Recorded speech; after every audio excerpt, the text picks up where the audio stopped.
있잖아요. 우리 주변에 있는 아주 평범한 물건들 있잖아요. 그 속에 사실은 엄청난 과학이 숨어 있다는 거 혹시 생각해 보셨어요? 오늘은 바로 우리 일상 속에 꼭꼭 숨어 있는 화학 에너지의 놀라운 세계를 한번 같이 파헤쳐 보려고 합니다. 자, 이게 바로 오늘의 핵심 질문입니다. 아니, 전기도 없고 배터리도 없는데 어떻게 그냥 주머니 하나가 마음대로 뜨거워졌다가 또 차가워질 수 있을까요?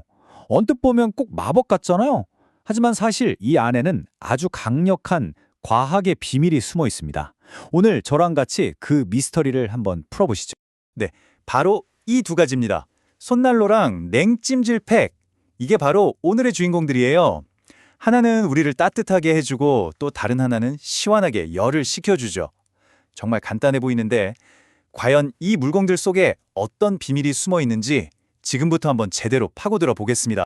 그 비밀의 열쇠는요, 바로 에너지 교환이라는 개념에 있습니다.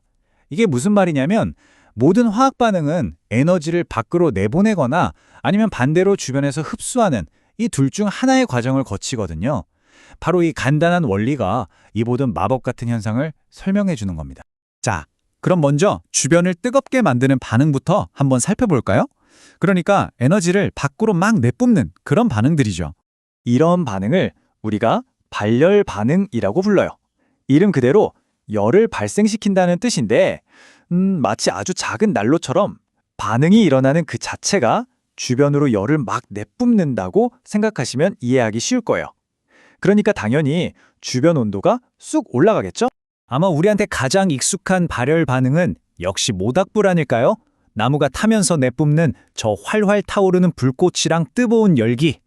바로 저게 화학 에너지가 방출되는 아주 대표적인 모습이라고 할 수 있습니다. 근데 사실 이 발열 반응이라는 게 우리 생각보다 훨씬 더 가까이에 있어요. 예를 들면 우리가 지금 숨 쉬는 이 순간에도 몸속에서 에너지가 만들어지고 있고요. 저 밖에 있는 쇠가 아주 천천히 녹슬 때도 심지어 어떤 화학 물질들을 그냥 섞기만 해도 열이 나거든요. 정말이지 세상은 보이지 않는 작은 난로들로 가득 차 있는 셈이죠. 자, 그럼 이제 완전 정반대의 경우를 한번 살펴볼까요? 이번에는 주변을 오히려 차갑게 만드는 아주 신기한 반응들입니다. 기대되지 않으세요? 이번에는 흡열 반응입니다. 이것도 이름 그대로 열을 흡수하는 반응인데요. 마치 주변의 열을 싹 빨아들이는 작은 진공청소기 같다고 생각하시면 돼요. 주변에서 열을 다 빼앗아 가니까 당연히 온도는 뚝 하고 떨어지게 되는 거죠. 가장 대표적인 흡열 반응이 뭔지 아세요? 바로 식물이 하는 광합성입니다. 식물들이 태양의 빛 에너지를 쫙 흡수해서 자기들 양분을 만들잖아요. 이건 뭐 지구 전체에서 일어나는 우리 생태계에 없어서는 안 될 정말 필수적인 과정이라고 할 수 있죠. 자, 이제 훨씬 더 극적인 예를 하나 보여드릴게요. 지금 여기 플라스크 안에 그냥 평범해 보이는 하얀 가루 두 개가 있거든요. 이걸 섞으면 과연 어떤 일이 벌어질까요? 와, 결과 좀 보세요. 정말 놀랍지 않나요? 이 반응이 주변의 열을 얼마나 강력하게 흡수했는지 플라스크 바닥에 있던 물이 순식간에 꽁꽁 얼어붙어서 나무판에 그대로 착 달라붙어 버렸어요. 주변이 얼마나 차가워졌는지 상상해 가시나요? 자, 좋습니다. 이제 이 두 가지 원리, 그러니까 발열 반응과 흡열 반응이 우리 실생활에서 얼마나 똑똑하게 활용되고 있는지 한번 알아볼 시간입니다. 드디어 맨 처음에 던졌던 그 미스터리가 풀리는 순간입니다. 손난로의 비밀은요, 바로 철가루였어요. 우리가 손난로를 막 흔들면 그 포장 안에 있던 철가루가 공기 중에 산소랑 만나면서 엄청 빠르게 녹쓰는 반응을 일으키는 거예요. 바로 이 과정에서 열에너지가 확 방출되면서 우리 손을 따뜻하게 해주는 거였죠. 냉찜질 팩의 원리도 아주 비슷해요. 팩 안을 보면 물주머니랑 질산 암모늄이라는 좀 특수한 가루가 따로 분리되어 있거든요.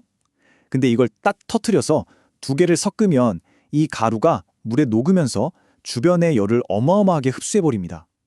바로 이게 그 팩이 순식간에 얼음장처럼 차가워지는 이유였던 거죠.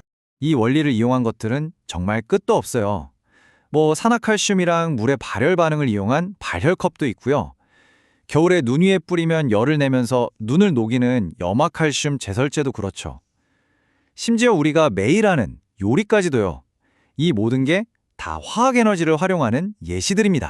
자, 그럼 이제 한 걸음 뒤로 물러나서 이 모든 현상들이 우리에게 대체 뭘 말해주고 있는지 한번 생각해 볼까요? 핵심은 바로 이거예요. 이 모든 게 무슨 실험실에서나 일어나는 그런 특별한 일이 아니라는 겁니다. 바로 지금 이 순간에도 우리 몸속에서 일어나는 호흡부터 저 바깥의 모든 자연현상에 이르기까지 보이지 않는 에너지의 교환이 정말 쉴 새 없이 일어나고 있다는 거죠. 결국 화학은 우리 삶 그 자체인 셈입니다.